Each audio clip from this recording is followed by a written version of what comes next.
நண்பர்களே, தேங்காய் எண்ணெய் சோப்பு எல்லோரும் வீட்டில் செஞ்சு பயன்படுத்துகிறீங்க. இப்பொழுது அந்த தேங்காய் எண்ணெய் சோப்பில் 13 வகை தேங்காய் எண்ணெய் சோப்பு எப்படி தயாரிக்கிறது அப்படிங்கிறத உடுமலைப்பேட்டையை சேர்ந்த மோகன் ஆனந்த் ஐயா அவர்களும் சுதா தம்பதியினர் இப்பொழுது உங்களுக்கு தெளிவாக சொல்லிக் கொடுக்க போகிறாங்க. அதன் பிரகாரம் நீங்களும் விதவிதமாக சோப்பு தயாரித்து பயன்படுத்துங்க. இப்பொழுது கற்றாழையையும் வெள்ளரியும் வச்சு எப்படி சோப்பு தயாரிக்கிறதுன்னு நீங்கள் தெரிஞ்சுக்கங்க.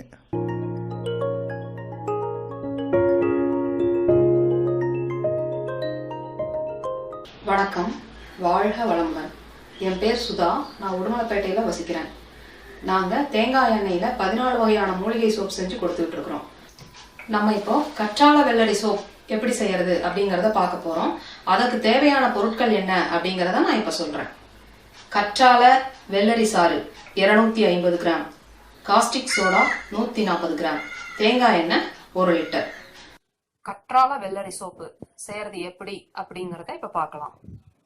கற்றாழை சாரும் வெள்ளரி சாரும் ஒரு பாத்திரத்துல எடுத்துக்கணும். அதுல காஸ்டிக் சோடா மிக்ஸ் பண்ணிக்கணும்.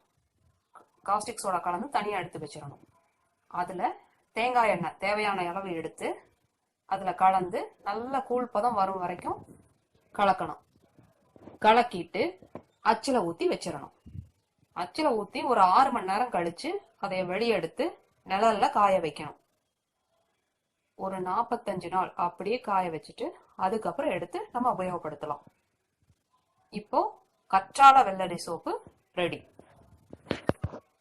இப்போ கற்றாழை வெள்ளரி சோப்பினுடைய பயன்கள் என்ன அப்படிங்கறத நான் உங்களுக்கு சொல்றேன்.